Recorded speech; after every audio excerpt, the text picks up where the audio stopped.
Gentlemen, welcome back to the Heavy Duty Workbench. We have a project afoot. Maybe 2 or 3 feet. We'll see how it goes, I guess. So what you see here is some guts out of some speakers. Just cheap speaker guts. They came out of a pair of these monstrosities, which are weird and had to be taken apart destructively.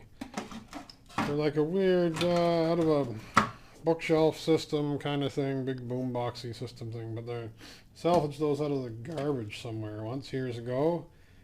I've been using them with a little Bluetooth, I think it's called a Class D amplifier, tiny little Bluetooth amplifier, and they sound great, especially for free. They sound like at least 20 bucks worth of speaker. And so I thought, I want to make those prettier, and this is not a good shape for making into other stuff.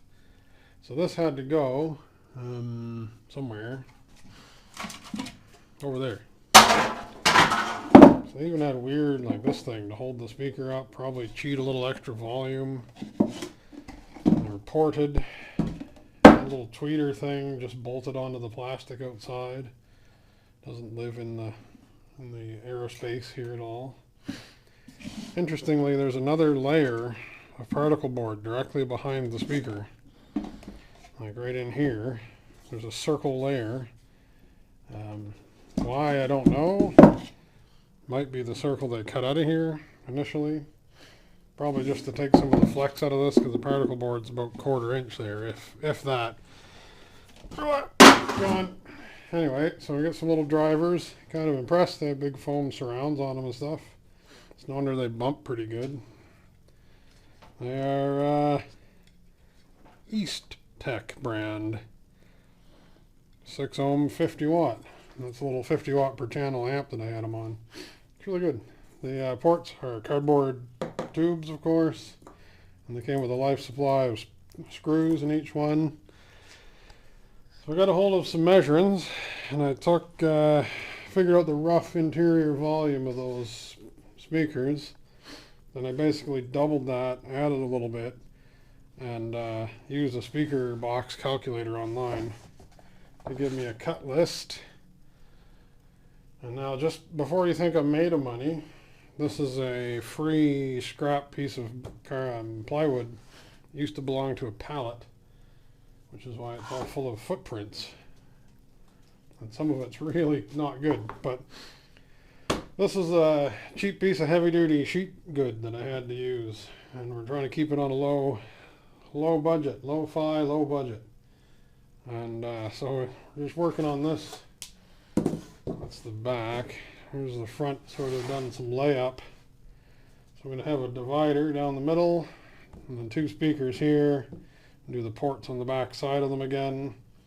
Basically, I'm making a speaker box that doesn't have to be pretty, it just has to work, because it's going to go inside of an old antique radio case to dress it up. So it just has to be functional.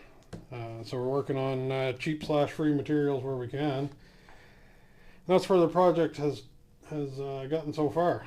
So onwards and onwards, I guess. Alright, we're moving up here in the project.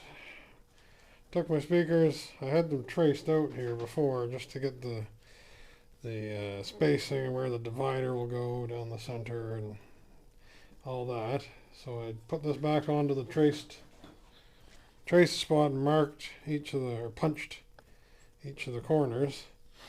And I made a little circle tracing or circle marking jig here out of a scrap. And took some measurements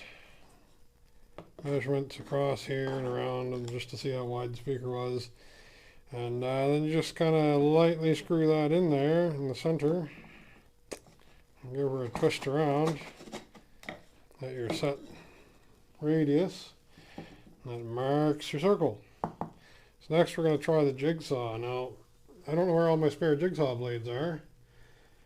So I just hand filed the teeth on this one sharp again.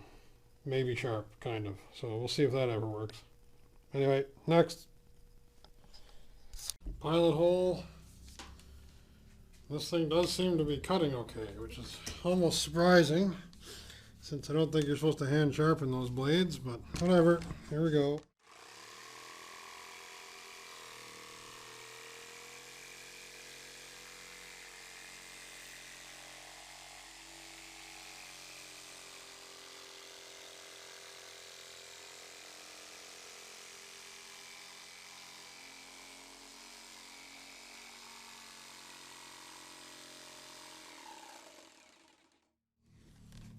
Once in a while it pays to just reposition everybody here. Oh, alley-oop.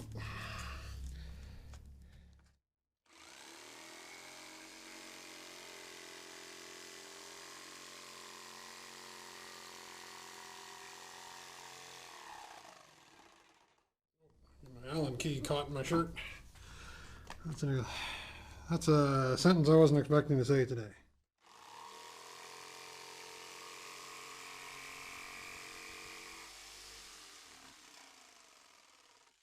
Go.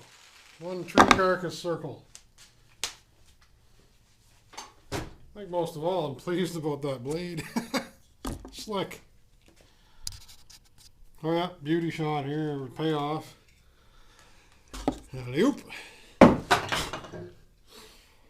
Try this freshly cut one here. See how close we are on the first go. I'd call that damn good. Excellent. Moving on.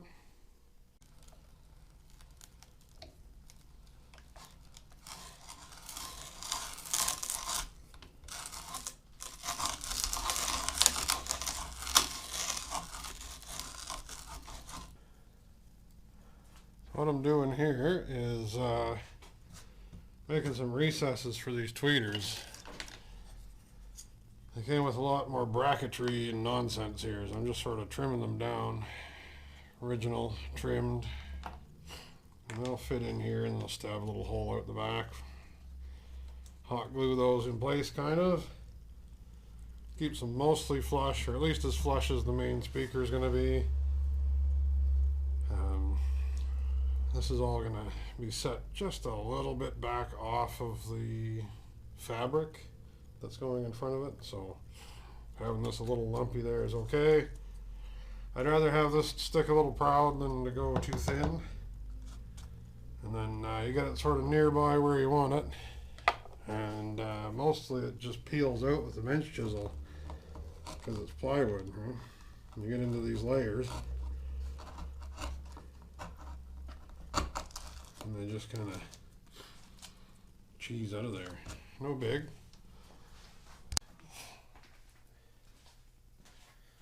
Alright, we're back to the bracing bit and the adjustable auger to make some port holes for the back wall or back whatever, plate, back thing. So approximately there. And you just kind of lean into it. And hope for the best. Well, I could put this on a ratchet too, I guess. It gets gnarly. Ugh. The plywood comes out kind of crappy. It's hard for the auger to clear.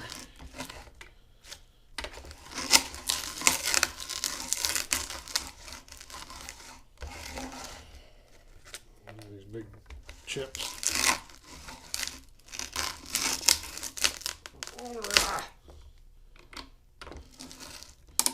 Nope.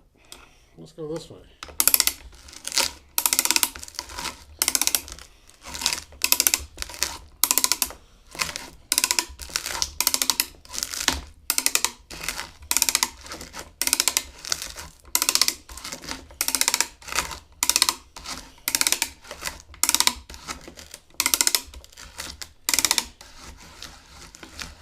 Yeah, spun free. All right. That's most of it. Look at the size of the chips. It's kind of vicious. I have a sacrificial piece of plywood underneath I was hoping the worm, little screwy bit here, would bite into that and keep driving down, but looks like we'll have to flip her over, hit her from the other side, but that's all right. That's okay too.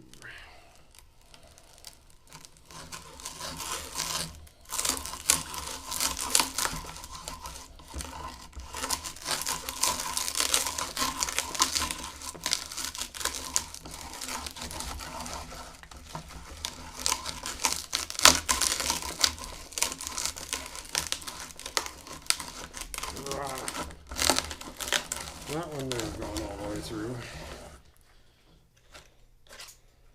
Kind of like chewing up the plywood pretty bad, but this is also really terrible plywood. But there you go. That's the auger in action. All right, we're making progress. So we have our tweeters shaved down and glued into those little recesses. Main drivers are mounted. Tweeters are wired back on. What else? Holes, yes, mounting screw holes are all like pre-drilled and ready to go, because this, I don't know if you can see there, this plywood is full of voids and junk. It was never meant to be used as construction. It's just nasty. Anyway, these are mostly ready to go. Rear panels, the ports, ready to go. I actually had to shave, see the lighter bits here. I actually had to plane this because it was so lumpy from the misassembled. Let me see if I can show you here. Not misassembled, but just cheap. See how they have like overlapping layers and voids and stuff, and it makes humps, and so I had to plane a flat spot where it would mount against the other side of the box. So now I'm just gonna, I don't know, glue it and screw it, I guess. I have to stab a hole out through the back for the wires. But otherwise, glue and screw, just kind of gently, because any amount of real stress on this plywood just blows the layers apart. It's pretty brutal. And I've labeled by all this hen scratch in here. That's my alignment marks. Bottom, bottom. And you can see how that would line up if I had free hands to do it. I just made these little scratchings. So I knew which side which pieces went to, and so on and so forth, like down here. Line up those sides.